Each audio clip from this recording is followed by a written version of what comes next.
Yeah. We're back at the Sports Experience Podcast. I am one of your hosts, Chris Quinn, with my good friend, Dom DiTolla.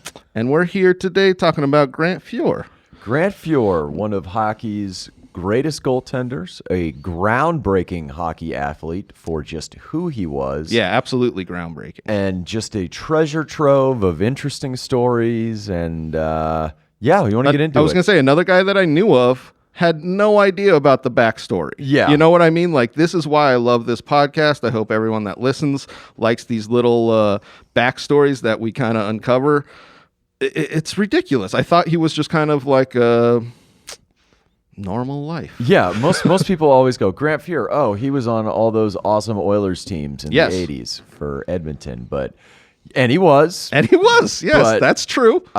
Born September 28th, 1962 in Spruce Grove, Alberta, Canada, right outside of Edmonton.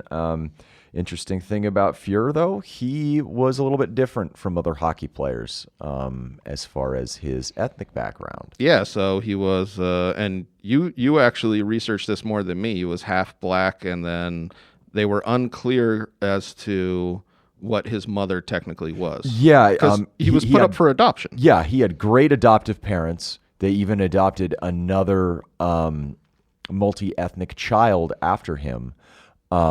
Two great people. His biological parents, his dad was 16, his mom was 13, and they gave him up for adoption. He was Afro-Canadian, I guess is the best way to put it, white, and possibly First Nations people, so Native American, Native Canadian, whatever you want to call it, because he had they always thought that because he had a birthmark on his spine. It's called the Matisse mark. And those specific birthmarks, usually people with First Nations ancestry have those. And in a country like Canada, which at this time is completely all white, this is kind of creates an interesting background for him because he had a great support system at home with his parents. And sports was kind of like the leveling stick for him to be able to go, yeah, I like hockey. I'm good at it. Yeah. And you guys are my teammates. And that's what's always great about sports is if you're good, nobody cares. No, nobody cares. You're a teammate, you're a great teammate, nobody cares. Yeah, especially on your team. It's almost like it's not even that thought of them being different because you're all on the same team. Mm-hmm. Yeah. And much like Mario Lemieux, they had a place out in Saskatoon, Saskatchewan. He built a nice little hockey rink. Yep. Apparently when Grant was 7 years old, he said, I want to be an NHL goalie. And damn right he did. Yeah, that's such an interesting take. It not just to be like, I want to play hockey. I want to, you know what I mean? He literally was like, I want to be a goalie and I could do this. And he was 7. Yeah. And he darn well did because, as he's growing up and getting better, gaining experience, he's about 5'10", 184. So good size for a goalie of that era. He ends up playing juniors up in Canada for the I believe it's Victoria Cougars. Yeah, the Victoria Cougars. And he played, they say, 2 great years. Yeah, from 79 to 81, his record was 78, 21, and 1. Yeah, they won the league championship and a trip to a United Canadian Cup kind of thing where they ended up losing the finals, but he took them all the way there. And unlike a lot of other goalies too, Fuhr caught with his right hand, so he's left-handed. Yeah, I always thought that was interesting because most guys are shooting towards, you know what I mean? I used to read hockey cards when I was a kid, and I was always interested because I'd see his card. This is probably like when he was later in his career with the Maple Leafs or the Sabres. But on every other goalie card, it says catches left, and his was like catches right. I was like, oh, wow, that's interesting. Yeah. But he plays so well for them that he was drafted 8th overall by the Edmonton Oilers in 1981. Yeah. And he comes into a team that's really ascending after they get out of the World Hockey Association and are merged into the NHL. And, of course, this team is led by guys like Wayne Gretzky, Yari Curry, Mark Messier, Glenn Anderson. I mean, this is a stacked roster. Yeah, it's ready to explode. And he has, right off the bat, he has a great little run in this team. I think in the 81-82 season where I think he has like 20 straight wins. Yeah, 25 games without a loss. Yeah, 25 games without a loss. Set the rookie record for anybody in their first year. And by 1983, what ends up happening is Edmonton goes to the Stanley Cup Finals. Yeah. And on their team, they also have another goalie. He later played in the finals for Boston, Andy Mugg, or it's Moog or something like that. Yeah, I don't know something the like that. pronunciation. But they're kind of sharing the responsibilities at this point. Yeah, they're two young goaltenders. They're two really good. But the Oilers coach, Glenn Sather, decides in that year's playoffs to start Mugg. And he plays really well. He takes them to the cup, down to the wire. They do end up losing to the Islanders team. To this dynasty Islanders. They get swept by them. Yeah. And I feel like that kind of puts Fuhr as the number one goalkeeper, if that makes sense. Yeah, so I think what Sather ends up doing the following season is when the Stanley Cup Finals or playoffs start, it's Fuhr in net instead, and he's going right through them. I mean, they're beating the Islanders in 84. Yeah, 84 is when they really came together as this dynasty team that just fucking starts winning all the time. But Fuhr gets hurt in the Cup Finals. Game 3 or something. Game 4, and they go back to Mugg, but they end up winning. They end up winning the whole dang thing, the whole shebang-a-bang. And what you have now is the NHL's best roster ready-made dynasty,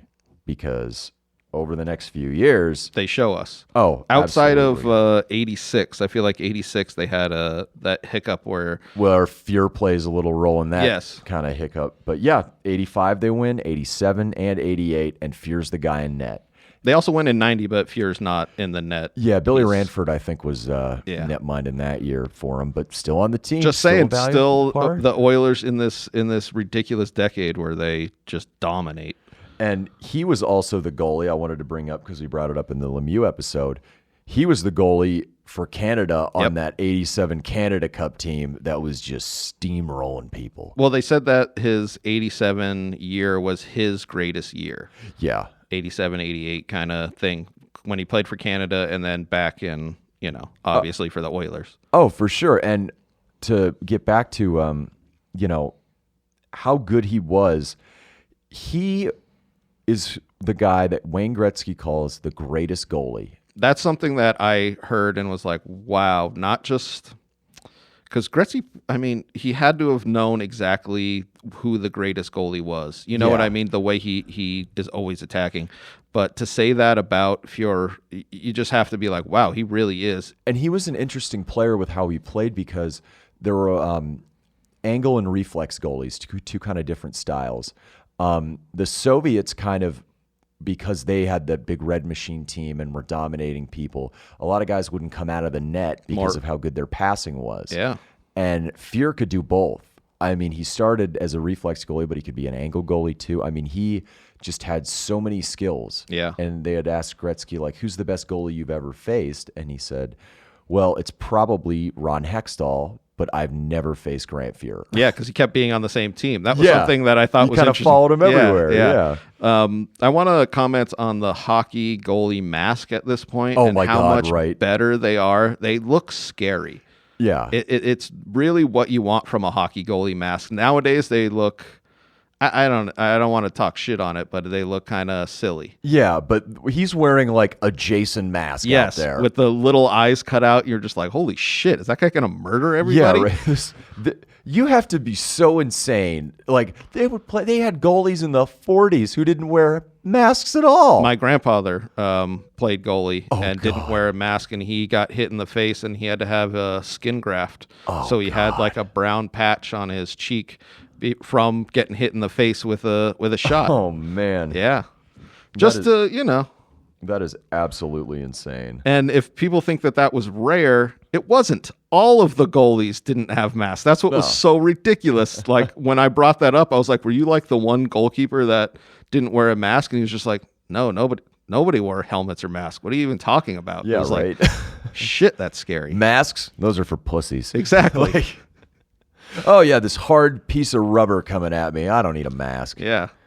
But Honestly, Frozen rubber. Sorry. I'll be honest. I'm a tough guy, but there is no way you could get me to play, because I used to play goalie when I played hockey, but there is no way you could get me out there if I'm A, not wearing a mask, or B, not wearing an athletic supporter and cup. Yeah. You know what? I'll let the rest of my body go, but the face and the junk are kind of what I need. Yeah, that's your money makers. Those are my money makers, I must say. But that one little hiccup, though, in 86, and I kind of want to get into kind of how the Oilers dynasty kind of dies, because although they win in 87 and 88, in 86, one of hockey's fiercest rivalries of that era was Edmonton against the Calgary Flames. Yeah. Both of which share a province in Canada. Calgary's always kind of been their little brother as far as, the hockey is concerned. But Calgary breaks through in a Game 6 win on a very weird, one of the weirdest plays in hockey history that involved Fuhr, is that one of the Oilers defensemen, Steve Smith, ends up trying to get the puck out from behind the net, and it banks off of Fuhr into the goal. Yeah. It's one of the weirdest things. You can YouTube it and look it up, but it ends their run. They could have won, 5 in a row. Yeah. They could have won 5 in a row. But this little fluke play, it really is a weird play. And you can see everybody's reaction like, whoa, wait, what? And it really ends this, like you were going to say, 5 in a row, which they would have done. And I just wanted to point out one more thing on Fuhr about what a versatile, amazing goalie he was. He holds the postseason record and the regular season record for assists in a season and points from a goalie. That's awesome. I didn't know that. Yeah, he could shoot it up the ice for him, score some empty netters, stuff like that. But he was good at creating offense. Just get it to a guy, get it to another guy. Odd man rush, whatever you want out of the defensive zone, and that is really something that you want in a goalkeeper. On top of him being one of the best, shot stoppers. A thing that I read was people were saying 87 to 89 that he was the world's best goalkeeper. Like nobody was kind of in Nobody could touch him. Yeah. Because 87 he ended up getting second to Lemieux in the MVP vote. Yeah. I mean, he's 6-time All-Star, 5 Stanley Cups, also had his number retired by the Oilers, and he won the Vezina Trophy in 85, which goes to the league's best goaltender. Yeah. And it's amazing how well he was able to play in this era, considering some off-ice problems that Mr. Fuhr was having. Hey, everybody. Just want to take a quick break to let you know that our Sports Experience podcast is brought to you by Engle Studio here, and they're here in Tucson for all your recording needs. I thought you were going to get into it being offense-centered NHL at that point, but well, that too. Yeah. He definitely had. You read this stuff and you're like, God damn, because in I believe it was 90. 1990. In 90, he went to rehab and admitted that he had drug use. Yeah, and the thing about these Oilers teams of that era is all the players were young, all the players were good, and all of them liked to party. Yeah. Even Gretzky liked to party. Not so much as some of the other guys, and one of their, they had a psychologist on staff that their coach, Glenn Sather, and owner Peter Pocklington had hired, who had said that they were too young, too good, too fast. And it kind of started spiraling out of control. Messier had a hit and run in his car. Yep. Dale Hunter had 3 DUIs in like a 2-year span. And, Fuhr was also involved in this. And not only to his cocaine issues, he was having financial problems. I thought that was interesting. The team basically took over his finances. He signed a bad contract a la Scottie Pippen, way underpaid. Yep. He had trouble keeping the lights on in his house because he just wouldn't pay his bills. And he couldn't pay drug dealers. That's what came out why it was cocaine, because they were kind of trying to keep it secret as to what his drug of use was. Yeah. And his ex-wife came out and was just like, there are so many drug dealers asking for money for all the coke that he was doing. And it was obvious that he had a ridiculously bad problem. His wife was talking about finding cocaine in his clothes. Yeah. And, not only are you spending money on cocaine, you're not keeping the lights on in your house. They were telling a story about him where they had asked him about his clothes. and he had said, I don't really like doing laundry. So whenever I wore clothes, I just buy new ones. Yeah. It's like, He was the just hell? throwing money away and didn't have money to do that. Dale Hunter said, and not Dale Hunter, it was Glenn Sather who was also trying to advise him on this. And in a Sports Illustrated article, he said, these are decisions of just a stupid kid. Yeah. And I'm sure that even though Fuhr tries to brush it off, it probably hurt him a lot. Yeah, because this is before the era that NHL, NBA, MLB were stepping in and helping these guys. Yeah. And you see that they essentially did. They saw how bad he was controlling his finances, and the Oilers were like, hey, man, we need to step in here because it was just getting sad. That was something else that. So he gets, he never really gets busted for coke. No, he gets suspended for 59 games Which in 1991. The NHL president came out and just said it was dishonorable and disgrace. dishonorable and against the welfare of the league. Which is true. Which is true. You don't want anybody. At least like MLB, they took steps and didn't try and hide it. Yes, exactly. And what was it? One of the agents for one of the Oilers players said about their cocaine use. Yeah, every time they go to New York, he tells me it's snowing, not a cloud in the sky. Exactly, and that's and we've brought it up in this podcast before. This horrible era for athletes in cocaine where they were being told that it was fine, that they wouldn't have any kind of side effect. There's no repercussions. negative downside to cocaine. Exactly. I can party for hours and I can, stay awake and clean shit. So Fuhr literally said he was doing coke from 83 to 90. So Yeah. he was like, I almost did it for a whole decade. In this era of Oilers winning, and they're still kicking ass. Yes. Well, it's like all the guys like Keith Hernandez and Lonnie Smith on those Cardinals teams. Yep. Let's go buy some cocaine from that mascot. We're playing the Pirates. Exactly. They were such great athletes that the coke didn't really interfere, which you see sometimes it does. Yeah, if that makes it does. No, and to Fuhr's credit, he did do the 2 weeks in rehab. But unfortunately, and the year suspension. Yeah, well, almost a full year. He it was came like back 60 in games. Yeah. February 18, 1991. And by that point, though, Edmonton's had it with him as far as his behavior. Their dynasty has crumbled. Gretzky's already in Los Angeles. Messier's set to go to New York soon. Curry's almost out the door. Yep. And he is traded on September 19th, 1991, just before the season, to Toronto for the Maple Leafs, and he goes with one of their other great players, Glenn Anderson.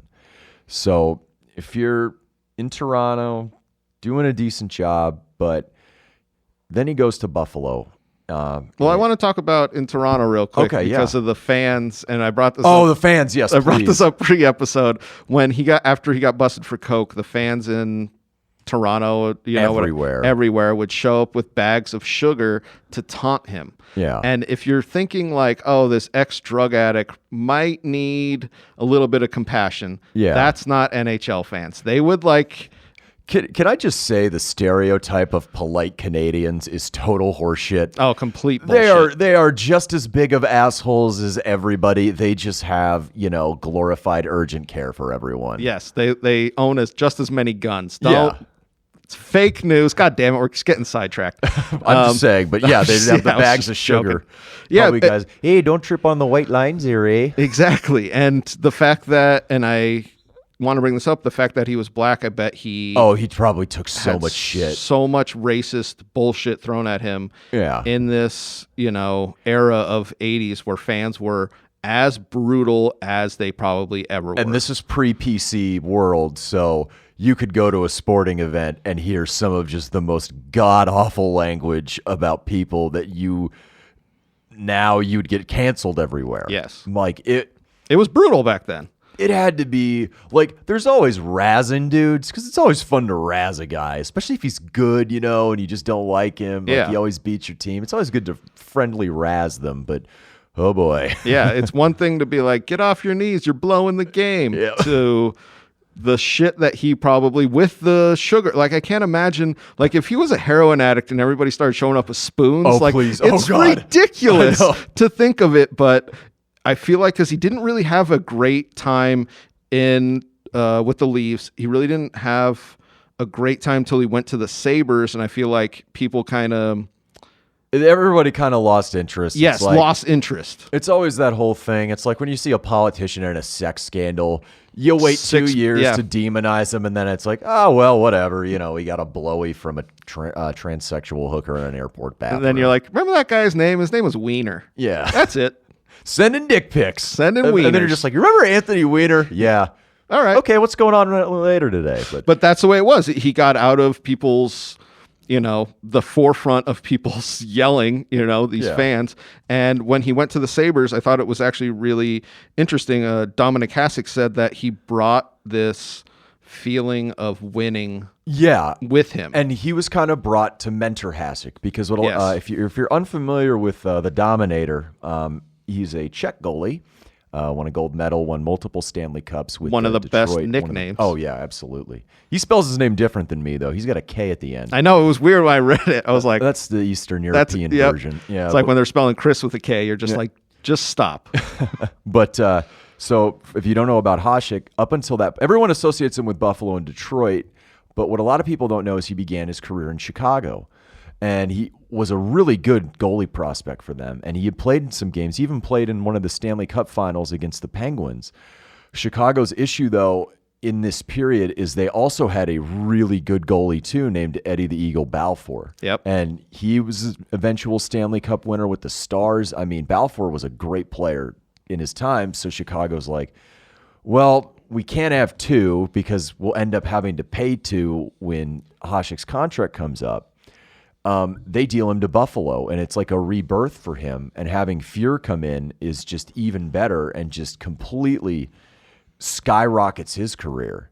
Well, he sees what it is to be a great goalkeeper, and I bet he pretty much, because we'll get into this later in Fuhr's career, he pretty much like teaches him like, hey, this is what you want to do, this is who you want to be as a goalkeeper on a winning team. I've been coke addicted and winning Stanley Cups and learned the error of my ways. Yes. Saddle up, partner. Exactly.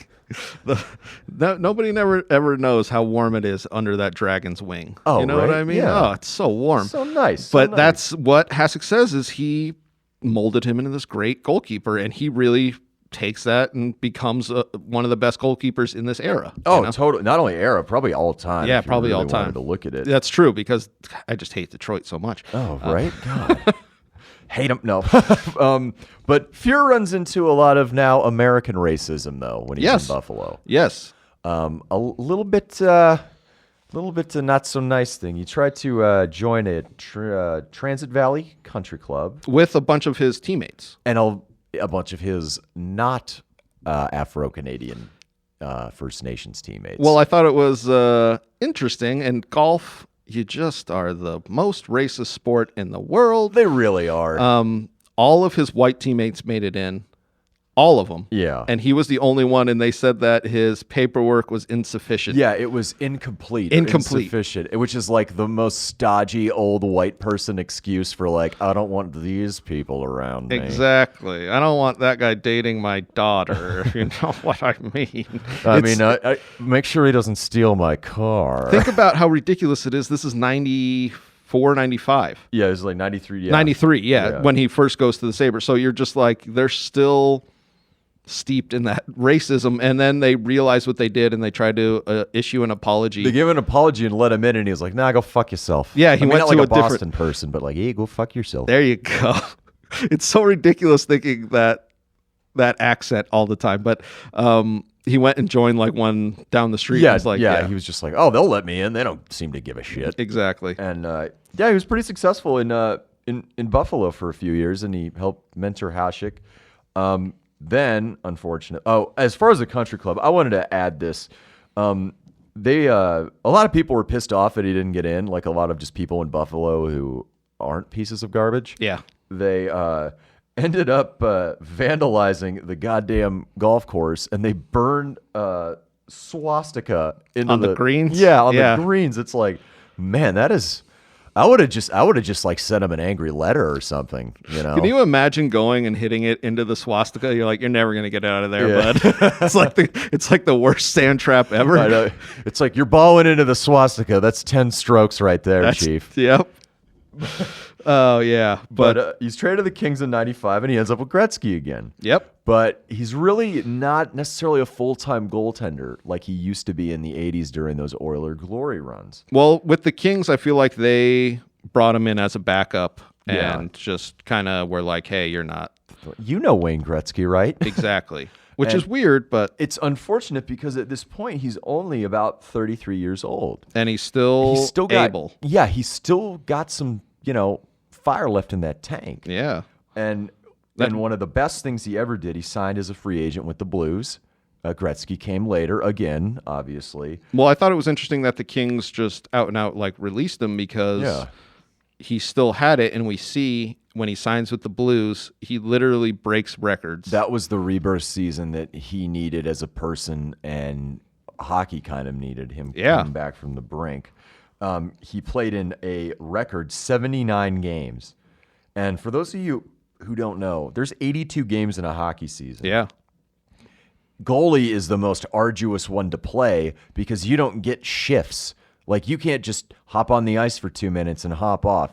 Granted, there might be some downtime during the game, but the physical toll that your body takes. Yeah. 3 periods. And he played 76 consecutive He games. started him. Yeah. It's amazing. It's ridiculous. And at his age, and in which you see the Kings literally just release him the last season, that's what, for me, makes it probably the best record, is that, like, when everybody's like, oh, this guy's done, he comes in and plays the most games. And he plays lights out. Yeah, he plays he's great. lights out for They're St. not, Louis. Yeah, they're not shit.